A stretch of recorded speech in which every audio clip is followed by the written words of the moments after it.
This is Autoline Daily, the show dedicated to enthusiasts of the global automotive industry. Tesla was expected to have a tough quarter because its plant in Shanghai was either shut down or partially shut down for much of that time. But Tesla still posted impressive financial results. It sold over 254,000 vehicles, which was down from the previous two quarters, but was up 27% compared to a year ago. The company brought in almost $17 billion in revenue, again down from previous quarters, but up 41% from last year. And it posted a net income of $2.2 billion, which was double what it reported in the second quarter of 2021. Tesla also reported that it has the installed capacity to make 1.6 million vehicles. That means it already passed Subaru in global sales and will outsell Mazda before the year is over. Big EV news at Ford today, and it's all about getting the raw materials and batteries needed to make electric vehicles. Here's the details. Ford has contracts in hand for 60 gigawatt hours of annual battery capacity to deliver a global 600,000 EV run rate by late 2023. The Mustang Mach-E's sold in North America get LFP, or lithium iron phosphate batteries, next year, while the F-150 Lightning gets them in early 2024. That creates more capacity to make those EVs.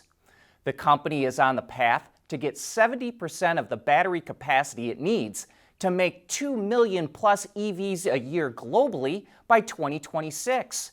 It plans to localize 40 gigawatt hours per year of LFP capacity in North America in 2026. It has a new deal with CATL on strategic cooperation for global battery supply, and Ford will directly source raw materials for batteries in the US, Australia, Indonesia, and other countries as well. In other words, it will not source them from China. Even more impressively, Ford expects a compound annual growth rate for EVs to top 90% through 2026, more than double the forecasted global industry growth. Meanwhile, Bloomberg reports that Ford is going to lay off 8,000 employees to cut costs as it pours more money into its EV efforts. Those layoffs are likely to start this summer and are expected in its salaried workforce, as well as employees from its Ford Blue division, which runs all of its ICE operations.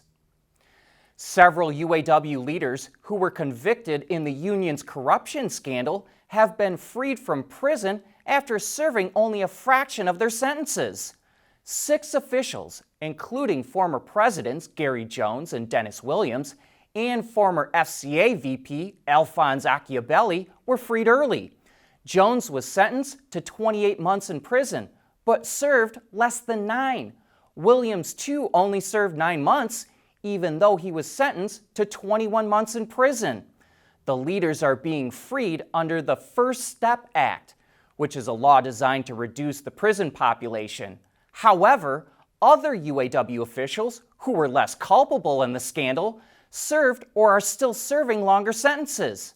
Understandably, prosecutors and UAW members are not pleased with the leaders serving a light sentence after being convicted of stealing millions in union funds, taking bribes, and breaking labor laws. And the UAW is currently under federal oversight for the next 6 years because of that corruption. There are a few key reasons to start a business in Michigan. First of all, it's the talent. Second, Michigan is wired for winning. Third, the ecosystem here is really focused on supporting businesses in the market.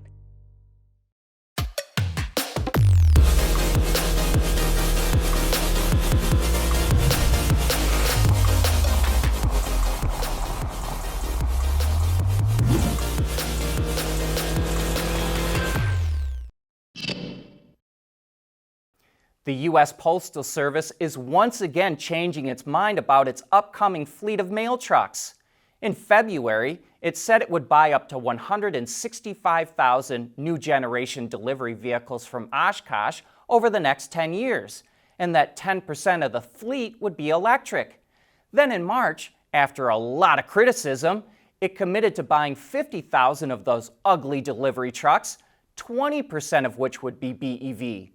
Now it says it will only buy 50,000 vehicles from Oshkosh, but will up the BEV ratio to 50%. It will also buy 34,500 commercial off-the-shelf vehicles, quote, because of the critical and immediate need to accelerate the replacement of our aging fleet. Of the total 84,500 vehicles, 40% will be BEV. That means many of those off-the-shelf vehicles will have some form of ICE powertrain, but presumably will get much better fuel economy than the ICE Oshkosh vehicle, which is rumored to only get 8.6 miles to the gallon.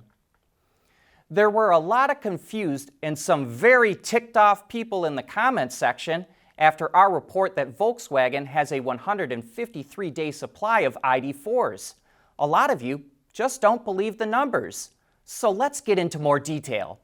We're using data from Ward's Intelligence, which reports the industry's sales and inventory levels and has been doing it since 1924.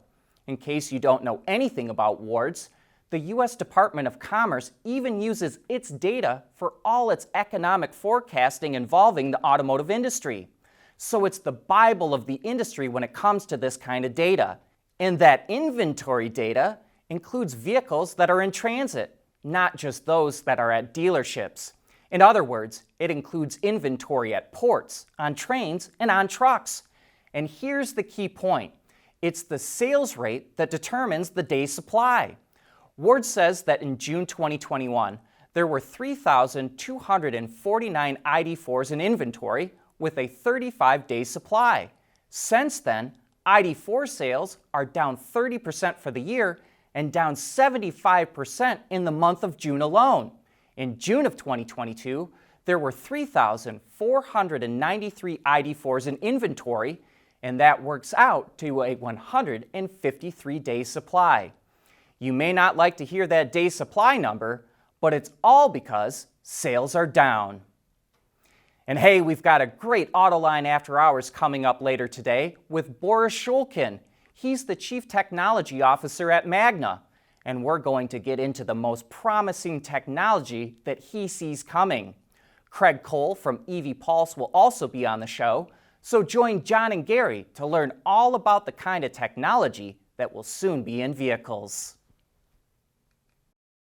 We want to know what drives your testing. OTA, connected car, diagnostics, remote testing. Intrepid Control Systems is here to help you work from anywhere. Intrepid Control Systems, driven by your data.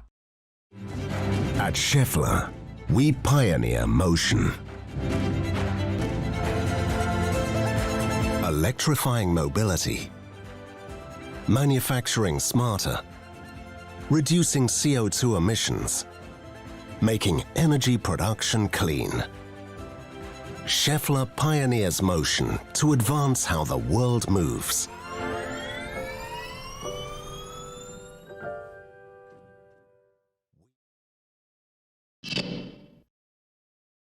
After a lot of teasing, Honda revealed the all-new Civic Type R.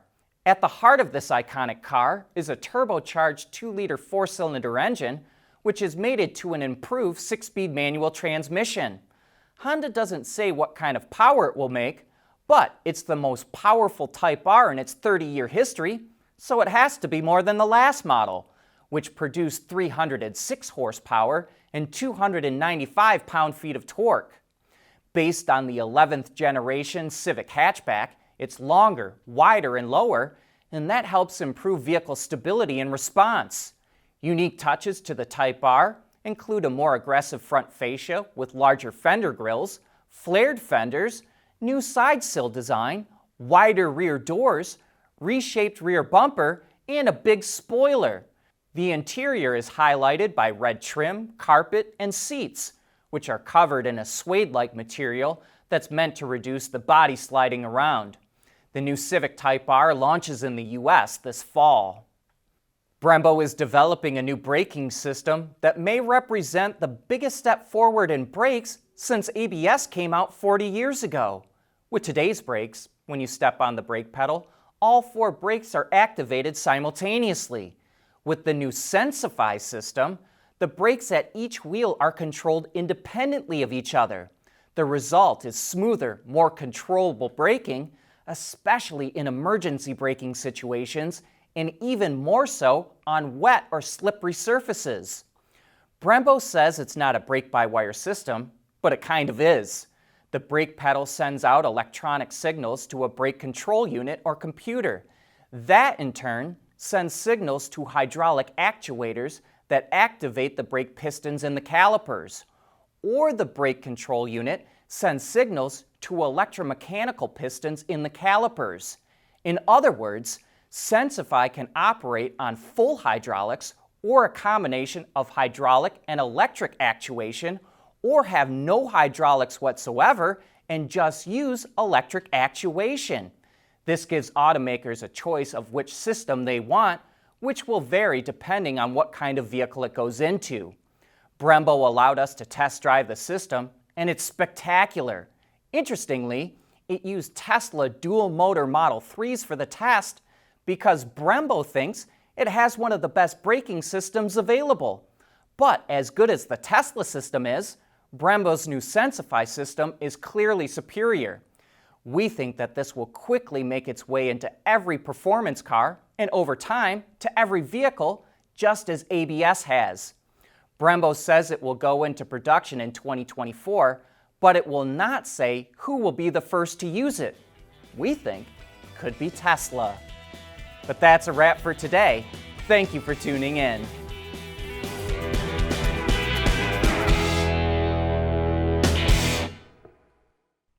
Autoline Daily is brought to you by Bridgestone, solutions for your journey.